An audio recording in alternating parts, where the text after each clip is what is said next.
Hey, hello everyone, and welcome back to my YouTube channel. So friends, if you are the planning for the PL-300 this certification, then in this session I will explain you the complete detail about that, how we can crack this certification, how we can apply for the strategy for the preparation for this certification, and all these things, what are the important tips and strategy that I follow to I crack this certification. I will explain you in a detail, so please watch this video completely. End of the video I will also provide some important tips that definitely helpful for you.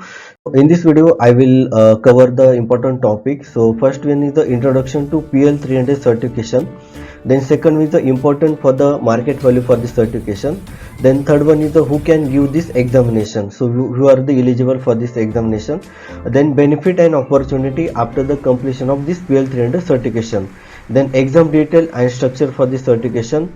question type and format for this certification,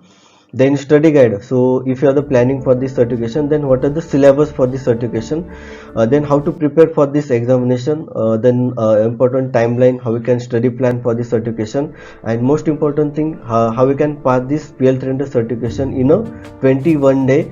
So my strategy I will explain with you the important tips, exam strategy, and common mistakes for the if you are the planning for this certification, that how we can avoid the common mistakes. Then end of the session I will provide all the reference links